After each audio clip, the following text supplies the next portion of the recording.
નમસ્કાર મિત્રો, તમે જોઈ રહ્યા છો મિસ ધમા। હાલ કીર્તિ પટેલ અને મુન્નાભાઈ ચોગડનો વિવાદ ખૂબ જ વાયરલ થઈ રહ્યો છે। એવામાં એક રેકોર્ડિંગ સામે આવ્યું છે। એ રેકોર્ડિંગમાં કીર્તિ પટેલ અને અન્ય શખ્સ આ વિવાદને લઈ વાત કરતા હોય તેવું સંભળાય છે। ચાલો જોઈએ, પણ એની પહેલા વિડીયોને લાઈક કરી ચેનલને સબસ્ક્રાઇબ કરી લેજો। હવે તમે આ રેકોર્ડિંગ સાંભળો। બોલો બોલો, શું તમે સમાજ સમાજ કરો છો ભાઈ? આમાં ક્યાં સમાજનું કે આવ્યું? કરવી છે અમે એમ કહેવા માંગુ તમને કે શું લેવા હાથે કરીને તમે આ બધું ફેમિલીમાં વધારો છો? ચિરાગ ઝાલા ને મુન્ના ચોગટ ને તમારી ઈચ્છા છે કાંઈ તમારે ઝઘડો કરવો છે, કરાવવો છે, તો એવું ઈચ્છા પૂરી કરી દેવી તમારી। એટલે એમ નહીં તો કરી કરો છો પણ રોજ નવું નવું મૂકી એટલે ઊભું કોણે કર્યું? મેં કર્યું? તમે કર્યું? તમે કર્યું? કેમ ભાઈ? હું કોઈની દીકરી નથી, મારું કોઈ ફેમિલી પરિવાર નથી, મારો કોઈ સમાજ નથી, અમે ના પાણી એવી કે તમે કોઈ દીકરી કોઈ અધરસી તો સમાજનું દૂષણ કેમ લખ્યું? અને તમે આવેદન પત્ર દેવા ગયા તો તમે કયા પુરાવા સાથે દેવા ગયા હતા? ઈ બોલો ને, હાલો। ક્યાં આવેદન પત્ર દેવા ગયા? બધા પોલીસમાં ફરિયાદ દેવા ગયા હતા। આવેદન પત્ર ક્યાં શેની ફરિયાદ? હાલો ઈ બોલો। ફરિયાદ જે લખેલું ભાઈ એના કામ કરે તમે જાહેર તો એ તો જેને પર્સનલ વ્યક્તિ જાય ને, તમારે બધાને ક્યાં જવાનું જરૂર?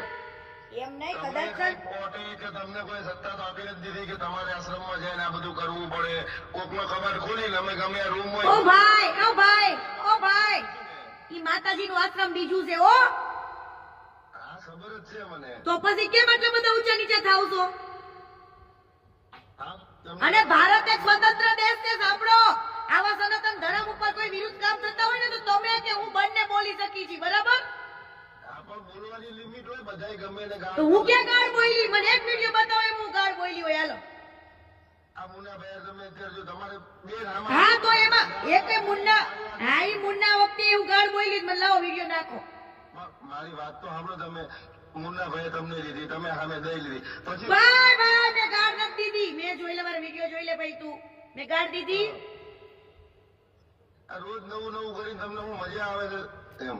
એટલે શું મજા આવે છે?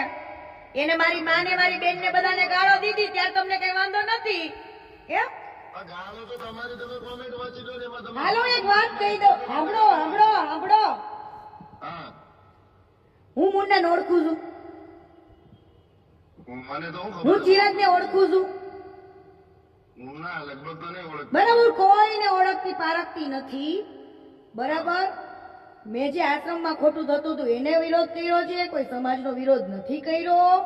ઈ મેં ઘણા બધા વિડીયોમાં પણ અગાઉ કહી ચૂકી છું, અને હજુ તમને એકવાર કહું છું કે મેં કોઈ સમાજને વચ્ચે લાવી નથી, બરાબર? કોળી સમાજ સાથે મારા અગાઉથી પણ રિલેશન છે, અને તમારા સમાજમાં જેટલા મોટા આગેવાન છે ને, બધાને મારા કાર્ય વિશે પૂછી લેવું। જો તમે કહેતા હોય ને એ આગેવાનને તમે કોન્ફરન્સ કરીને વાત કરાવવાની ક્ષમતા ધરાવો અમારા સમાજનો હા, તો પૂછી લ્યો ને, એકવાર પૂછી લ્યો ને। વાતો તમને ચિરાગ ઝાલા અને આ મુન્ના ચોગટ છે ને અમારે યુથ આગેવાનોમાંથી છે।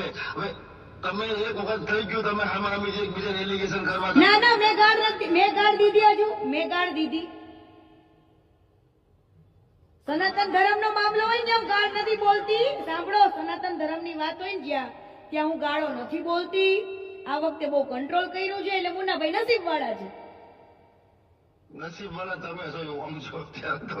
ના, નસીબવાળા તો કોણ સાબિત થઈ ખબર પડશે ઈ તો પછી। હા એ તો સમય ખબર તો પડશે જ ને કોણ નસીબ વાળું હતું શું હતું। હા, તો આવી જાઓ, હાલો। ક્યાં આવી જાવ બોલો? તૈયાર જ છે આવવા માટે, તમે કયો ખાલી આદેશ કરે એટલે આવી જાય અમે તો। એટલે કઈ રીતના તાટિયા ભાંગવા આવું છે તો એ રીતના આવો, હાલો।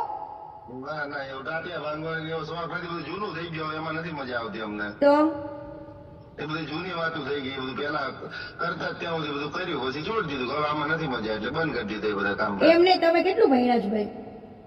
હું 10 પાસ છું। તો કદાચ મારા શબ્દોને તો તમે સમજી શકતા હશો ને? હું ડિપ્લોમા ઇલેક્ટ્રિકલ એન્જિનિયર છું ને। હા, પણ આટલું બધું ભણેલા છો, સાંભળો, આટલું બધું ગણેલા છો, આટલા આગળ કદાચ બિઝનેસમેન હશો, કોઈ સમાજ કાર્ય કરતા તમારા, હાવ નવરો હા પણ સાંભળો, સમાજ કાર્ય કરતા હશો સારા એવા, તો મને એક એવું પ્રૂફ મોકલો ને કે હું સમાજ ખિલાફ બોલી હોય। પણ હું એવું નથી, તમે જો હું તો મારા માટે આવેદન પત્ર આપવાનું કારણ શું હતું? તમે હું મારા સમાજ પ્રત્યે કઈ પ્રશ્ન છે, હું ઉભો થઈને કઈક બોલ્યો, તમે મને કઈક ટાર્ગેટ કરશો એટલે સમાજ એમાં ઓટોમેટિક ઇન્વોલ્વ થાય જ. એમાં નો આવે કેમ? મારો પટેલ સમાજ કોઈ દી આવ્યો? મારો પટેલ સમાજે કોઈ દી એવું પક્ષપાત કર્યો? તો મારા પટેલ સમાજની દીકરીને હું હેરાન કરું? ભાઈ બધા વ્યક્તિથી ઝઘડો હોય, કોઈ સમાજ હારે ઝઘડો મારો ક્યારેય નથી હોતો હો ભાઈ. પણ આમાં તો આ આશ્રમ વાળી મેટર સામાજિક રીતે હાલતી હતી ને. ના ભાઈ ના, ઈ તમે લઈ ગયા, ઈ તમે ઢસડવામાં આવી, તમે લઈ ગયા. 2010 થી આ બધા પ્રશ્નો હા ચાલુ પણ હતા. ભાઈ કરવાની જરૂર હતી. પણ સાંભળો, એક તરફ તમે એવું પણ બોલો છો, આવેદન પત્ર દેવા જાય ને લોકો કે સંત લોકોને ક્યારેય કોઈ જ્ઞાતિવાદ હોતો નથી, બરાબર? સંત લોકોને કોઈ એવો સમાજ લાગે વળગતો નથી. જયારે એ સંત બને ને ત્યારે એને ઓલરેડી પિંડદાન કરી જ દીધા હોય. તો તમે કેમ તમારા સમાજને જોડો છો બાપુ સાથે? હવે ભૂલી જવાનું હોય કે બાપુ તમારા સમાજના હતા એમ.